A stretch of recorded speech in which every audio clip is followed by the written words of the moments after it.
mis amores, what's going on? Welcome to the first episode of MIYA with myself, Abbie Knights, and the ladies. Go ahead and introduce yourselves for everybody. Hi, I'm Lornalitz. Hi, I'm Ariel Yasmine. Cute. Listen, everybody, es nuestro primer episodio, episode 1 of our first season, very first season. And this episode is called Quien es MIYA. We're going to dive into that so you guys can find out what the show's about, who we are, and why we're here talking to you. But before we get into that, we definitely need to dive into some gossip. Gossip news. J-Lo has been making headlines everywhere. And who doesn't love a little Jennifer Lopez? Some of that block flavor that she's been bringing from New York. I mean, first she was with A-Rod. I thought that was going to be a lasting thing. What do you guys think? I thought they're gonna last. I mean, but you know what though? When I notice is that the relationships that look the happiest on social media are always the one that are the most busted secretly behind the scenes.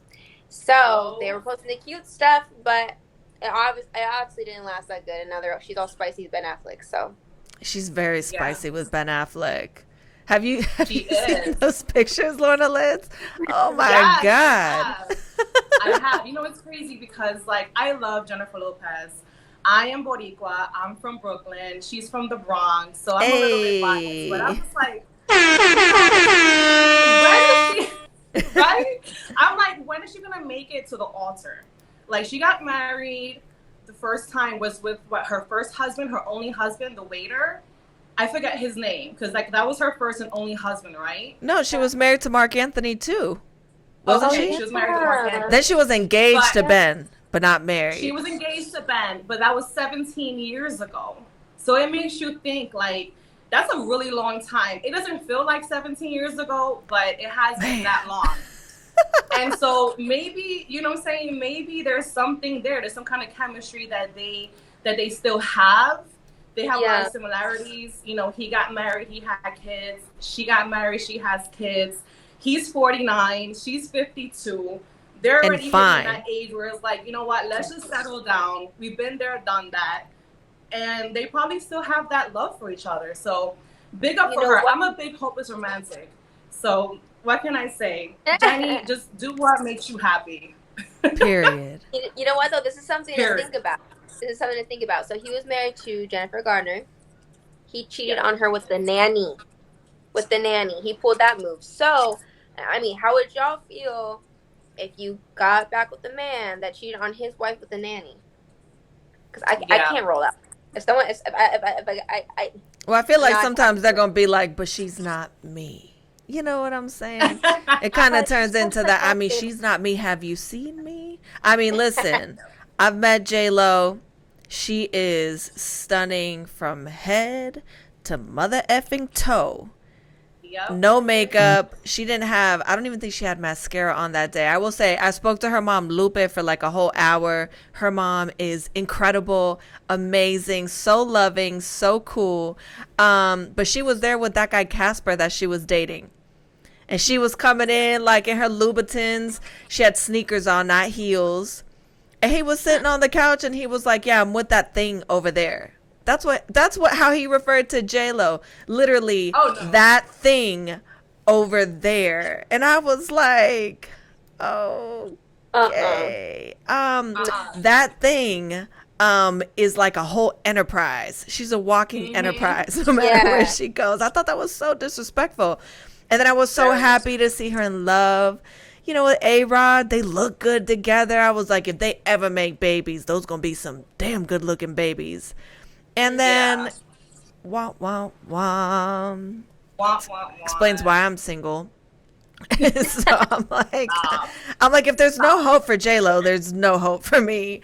But she bounced right back with Ben, and it almost seems like maybe there was a little something there. Did you guys see anything in the headlines about why her and A-Rod split or no? I didn't see anything. No, I didn't get I the tea on haven't. that. no, they kept that on the hush. I mean, I want to be. I mean, obviously, she's been in some kind of relationship with Ben Affleck. You know, even if they're just friends or whatever, on good terms and all that. I mean, I'm on good terms with a lot of my exes. I think it's really healthy. Me too. Yeah. But there could be a little something there, a little flirtationship, the attraction was still there. So Yeah. They bounce back quick. Hella They quick. bounce back quick. Both of them do. But what happened with Jennifer Lopez and Ben Affleck? Was it that he cheated on her with a stripper? Is that what happened? I don't remember. That was so long ago. Oh my God. We're gonna need to I'm gonna have to research look that this. up. That's Yes. what happened. So I would never get back with a man that cheated on anyone. I mean, like that's not that's like that will send me in the opposite direction. I can't deal. Yeah. I That's can't crazy. deal. I Yeah. would date with a I guy agree go with you, Ariel. Nah. Whole mess. Yeah. Let me not say that. I do know some girls that are strippers and they're great people. And it's a skill. Okay, ladies. I don't know if you've ever done any pole classes. I Oh have. my gosh. It is not easy. Okay, so It is not easy. big round of applause to the dancers out there, living their best life. I commend you. I can't do that. But then it makes you be like, dang, but you just gonna do me like that for someone you don't even know like that? So, but Oh my it's gosh, crazy. Huh? The secret tea behind it with a lot of strippers, because I do a lot of music videos. I've been in like over 50 music videos. Yeah. And a lot of times for rap videos, they'll hire strippers as dancers or just as girls to be on set. And a lot of times strippers, they want to get with the rappers or they already kind of know them. Like I've met girls where they're like, because they're like, oh, how'd you get on this video? I was like, oh, I was booked for it. And then for them, they were DMing the rapper but keeping it on the down low. So then later on, after the shoot, then they go hook up or whatever. And the guys want to get with the strippers. So that's kind of its own thing that goes on. And the rappers will go to the strip clubs after. And then the girls will make tons of money at the club. Like, a lot. I But mean, I guess honestly, they're a lot of YOLO. the nicest girls I've worked with. Yeah. They're very down to sweet. earth. Yeah, Yes. it's not for me. I can't operate that way. The way my whole system is set up, I can't get down like that. But kudos to them. I'm glad they're out there living their best life. I still feel like there's a little bit of a cliche though, because J-Lo's, back to the Bennifer situation, but then she's got a new, song that she did with Maluma called Marry Me. And no sé si lo has escuchado, but it's good. It's a good record. And so I'm like, is she trying to tell Ben Affleck something? Is there like a secret little some there that's going on? Because it's crazy. And then in the midst of all this hot and heavy love action, like the globe is going through it too. We got glaciers melting. Did you guys know about this? I did not know about this at all. Yeah, so apparently 20% of the ice in Antarctica has melted. But, it's super confusing because IPCC, which is like the Intergovernmental Panel on Climate Change, is saying that climate change has nothing to do with the weather events that are happening. Yeah. So it kind of makes me question, like, what is causing the ice to melt in Antarctica? Is it climate change? Think about it. I don't know. Well, over the years, like over tens of thousands of years, the Earth has gone through various different phases. Like we had the Ice Age, and then now the Earth heats up. Like it goes through different phases. So I think it has to do a lot with that. It's just like natural evolution and just Earth going into its different phase, really. Well, I'm not feeling the phase. Yeah, I don't know. That's messed up. That's a messed up phase. Right. It's super messed up. It is. And, global warming is a thing. And people need to realize that it kind of starts with us. It does. I feel like if we were to educate our younger generation, the millennials, and tell them what exactly is global warming. Because, you ask yourself, like, what is global warming?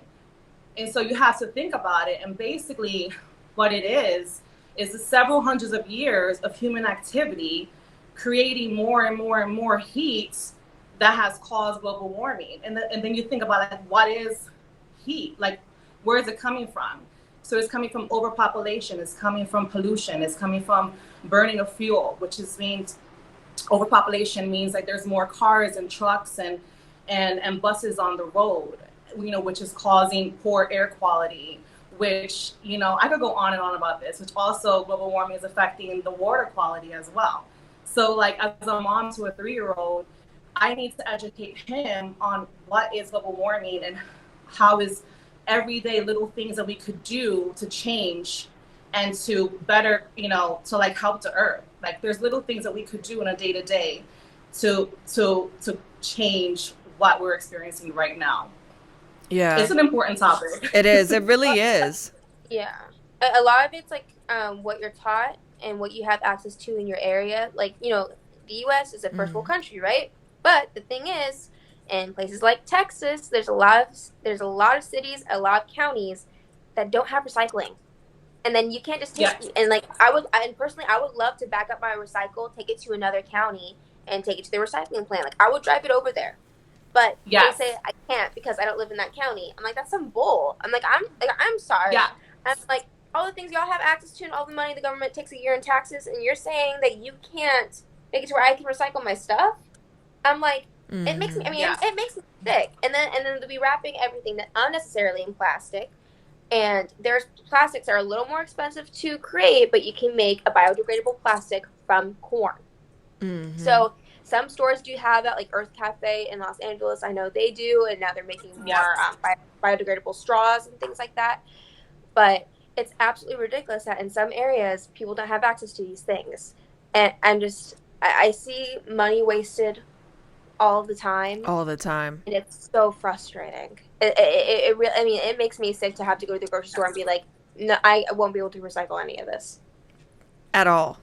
No matter how much you want to. It just gets to a point where it's like, you know what? Just forget about it. So everybody out there, let's all try to do better to, take care of the earth. I know Michael Jackson was so big on preaching that and wanting to heal the world and taking care of nature so that we actually have somewhere to live centuries down the line.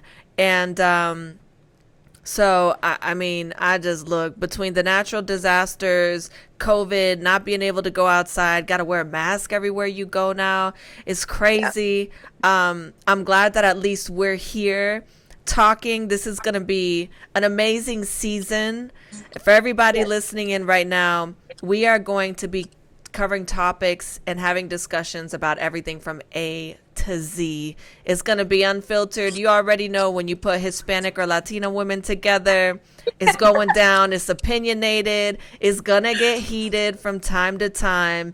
It is what it is. But at the end of the day, it's always all love. So I'm super excited to kind of dive into who is MIYA, which essentially it's just an acronym. MIYA basically just stands for Mujeres Independientes y Amorosas, for our English-speaking people. That's independent and loving women. How do you guys feel about this? Like, what are your thoughts? What does it mean to you? I know it means a lot to me because that's my life. I'm 1000% probably too independent, okay? Hence me being single. I'm out here doing my thing. I like my space. I like my freedom. But at the end of the day, I keep kindness at the forefront. I'm a really loving person, and so I feel like it embodies who I am as a person. But, what do you ladies think? Because y'all are independent, too. Mm-hmm. Yeah, I love it. I absolutely could relate to you, Abbie. I'm independent myself. I've been independent since I was 14 years old. I am from New York City originally, born in Manhattan, raised in Brooklyn. And I've been working as a model since I was 12, so I've been out there hustling. But for me, MIYA means like women empowerment.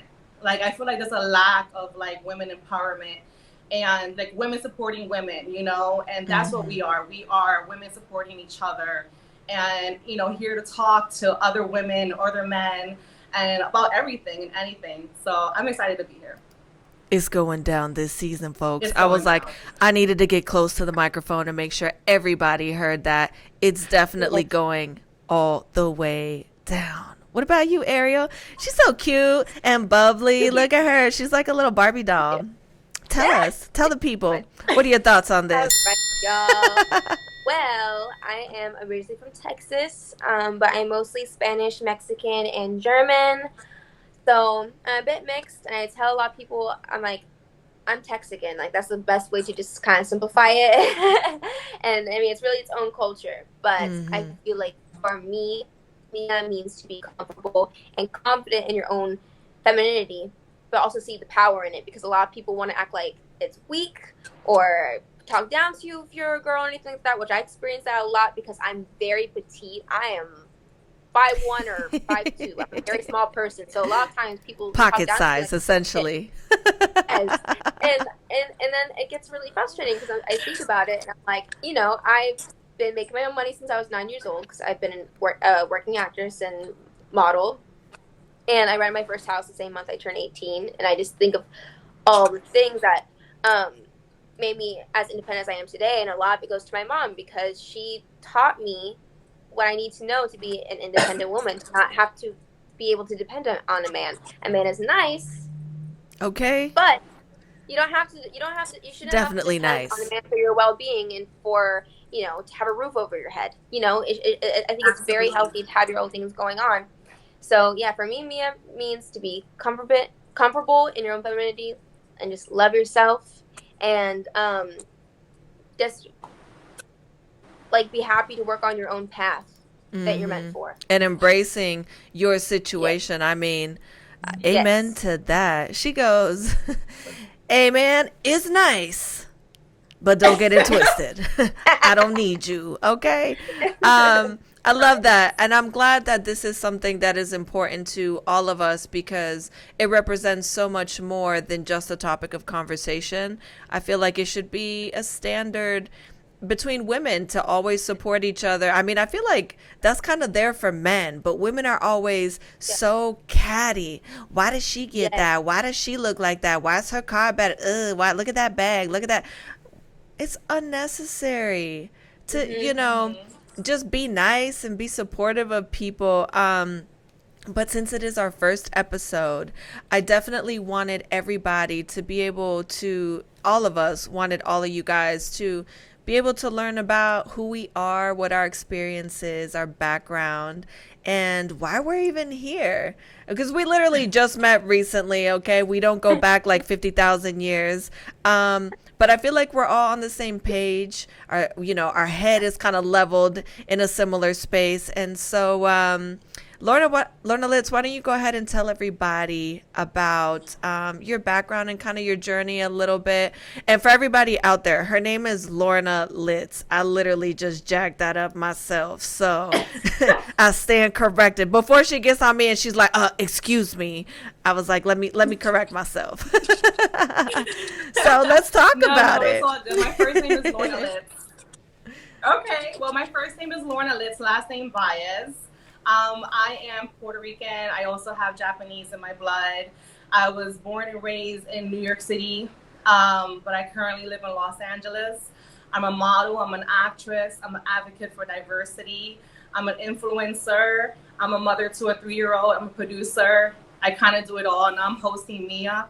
And, you know, I'm here to contribute my knowledge and just to connect with people. And that's basically it. You know, I pretty much do it all. I'm an entrepreneur. You said, you know, that's just basically it. I do love one thing that you did say, though, is that you're an advocate for diversity. That's beautiful, because I think we need more of that in the entertainment space, period. I feel like it's definitely getting there, but there's a lot of backlash that comes with it, right? I mean, Lizzo is a perfect example of that. She's proud of who she is, but there's always kind of like that stigma attached to being a woman who doesn't embody the typical standard look that social media and society is pushing forward. I feel like guys are a little desensitized to what a real woman looks like. Because now women get so insecure about it, like, oh, well, you know, I may not look like this. I mean, look, me, it is what it is. I'm like, don't be coming over here trying to look for no, like, Kim Kardashian behind. I don't have all that junk in the trunk. It is what it is. And y'all are just going to deal with this, the package as it comes. What you see is what you get. I'm not getting surgery. I'm not. It just, you know, but a lot of times it's hard in a world like this. So you're also in entertainment, Ariel. Why don't you tell everybody a little bit about, like why you're here and what do you do for a living? Well, like I said, I've been working in the industry since I was 9 years old. And I always wanted to be an actress since I was 4 years old. Like, I would be in front of the TV and I would have a special outfit to wear for each movie. Like, I'll be watching Annie, I would have my Annie dress, and I'd memorize the lines and the dance, and I would perform. And I just always loved creating and just putting my own imagination into reality. And I like pretending like I'm someone else. And it just, I've always loved it. And I've been so blessed to work on all the things that I have been. Like, actually, right now, I'm in a hotel. Ta-da! Because I'm working on a project, and this one, I'm probably the most excited for this project than I've been for anything that I've worked on, because like we talked about diversity, it really goes into a lot, and I can't really talk about it, but I'm so blessed and excited, and I can't wait to be able to talk about it because it's going to come out in October. Oh, awesome. And, yeah, they're cranking out pretty fast. Right? Hold on. Let's give you a round of applause for that. Yes!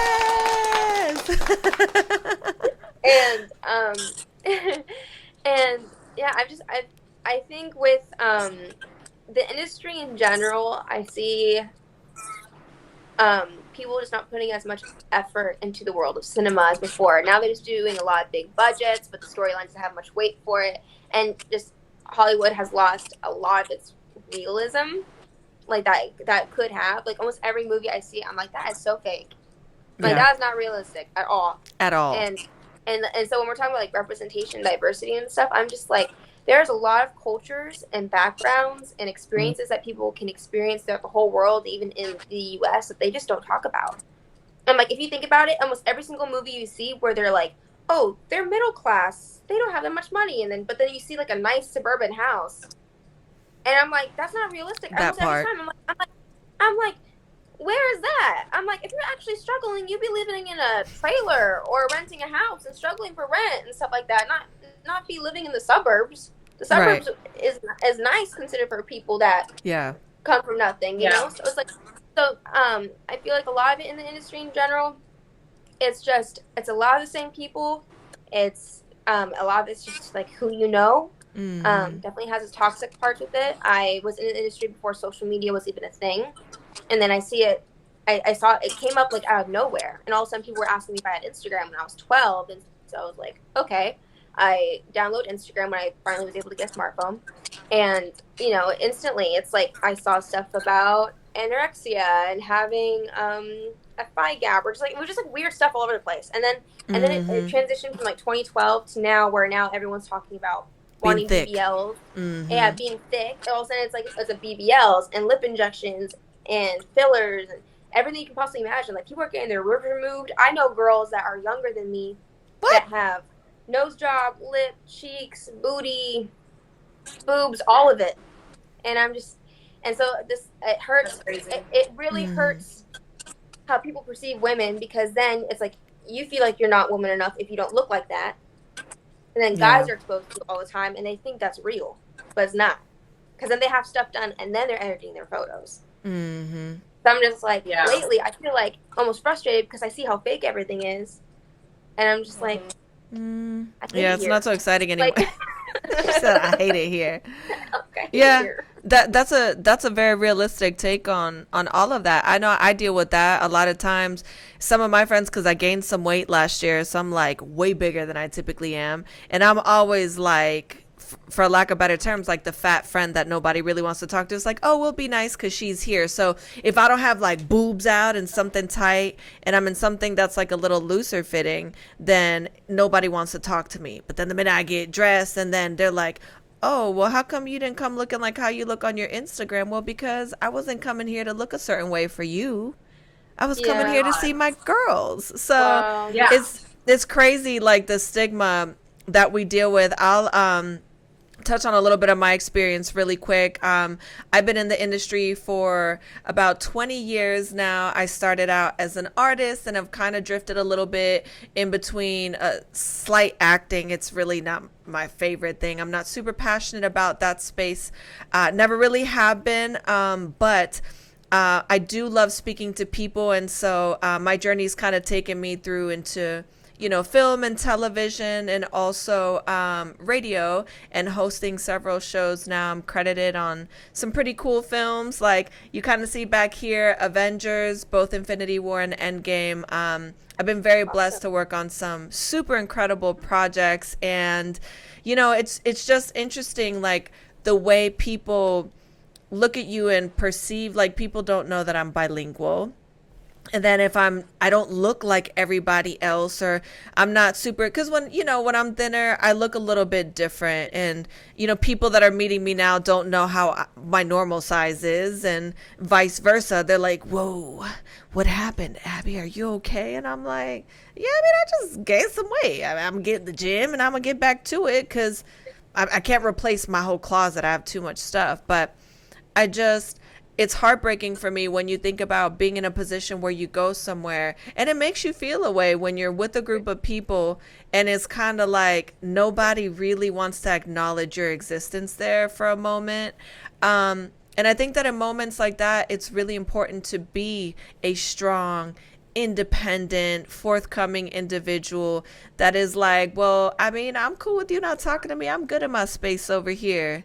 Like Kevin Hart says, do you, boo boo. Okay. I'm gonna be over here doing my thing. And, I don't know how you ladies feel about the importance of having that balance between being strong and independent, but then also having that softer, feminine side of being loving and kind.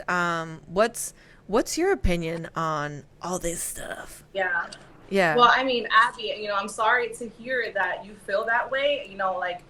So for those of you that don't know, I'm a plus size model. I don't use the word plus size or curve. I just say model, because I do exactly what Ariel, for example, she models at her size, right? We do the same exact thing, except that I'm modeling at a size 12, 14, you know? So like the whole terminology of plus size and curve, I don't like to use it. I just say model, because that's what I do. I model. Yeah. So, but I've modeled at every single size. I've been a size 2, a size 6, a size 8, a 10, and now I'm a 12, 14.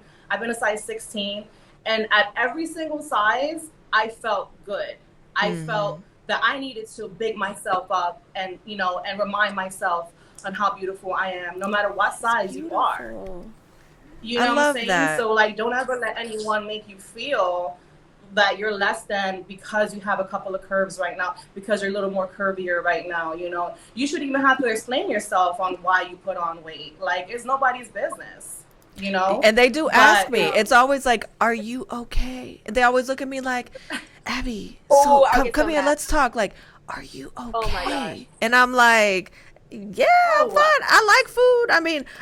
Listen, it's no secret. I'm from Spain. I love to cook. I love to eat. I love sweets, and I love Italian food. So boom, there it is. If I'm not in the gym, a girl's gonna blow up. Look, it's normal. It's how the body works. If you eat a certain way and you don't exercise, things happen. But what is crazy is how people will neglect to get to know you. Or even like Ariel, they might look at her and be like, oh, she's probably dumb. She's pretty. She's just an Instagram model. She acts. She's dumb. She doesn't, she probably has no conversation. And then you talk to her and you're like, how old are you again? Like 50?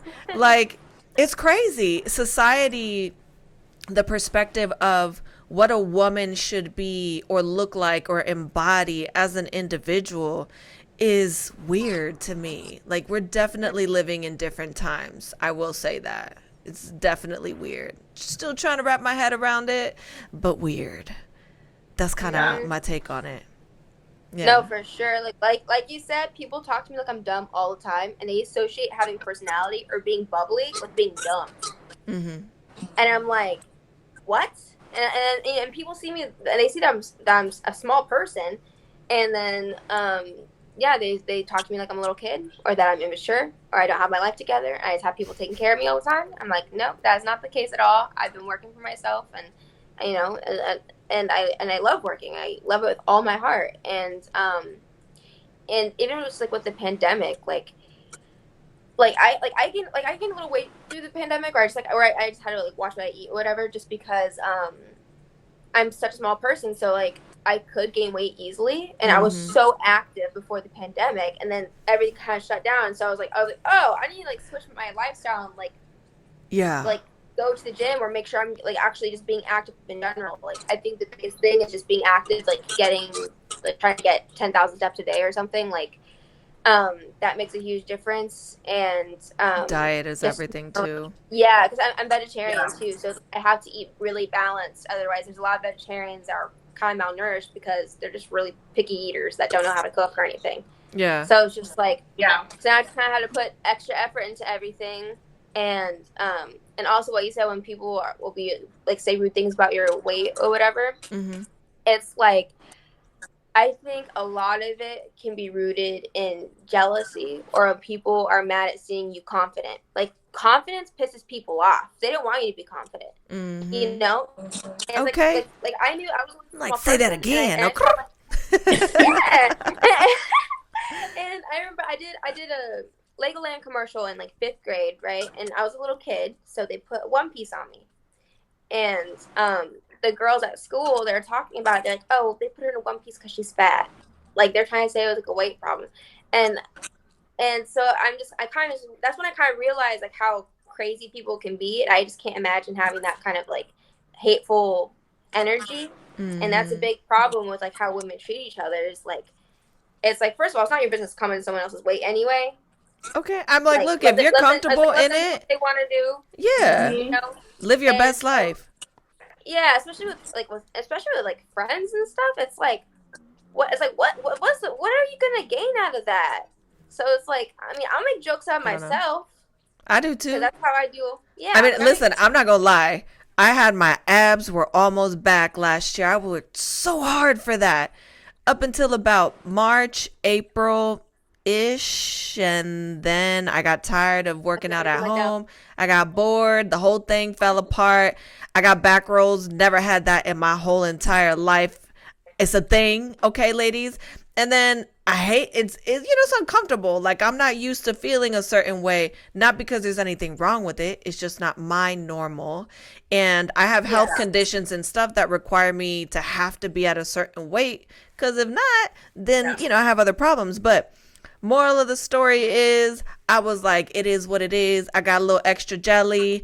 I can shake it, I'm like, I don't know if you're ready for this, but it's here, okay? And this is where we at right now. So I feel like everybody that's listening in, especially women, my fellas out there, okay? The people that aren't necessarily knowing, where they are, what they identify with, whatever space that is. Live your best life. Be proud of who you are. And I think at the end of the day, the most important part is to make sure that your heart is in the right place and that mentally and emotionally you're okay. First and foremost, bodies change. They get bigger, they get smaller, they shrivel. Okay, by the time you get to a certain age, boobs don't look like they used to. Booty don't look like it used to. So listen, learn to love people for people. We're kind of running out of time. I know we got to wrap up our first episode, but make sure you guys tune in next week. Same place, same time with these incredible ladies. I'm so happy and so proud to be here with you guys. So we're going to head out, but we'll be back soon. I'm out of here. My name's Abbie Knights. I'm Lornalitz. And I'm Ariel Yasmine. Ding, ding, ding. See you guys soon. Hasta pronto.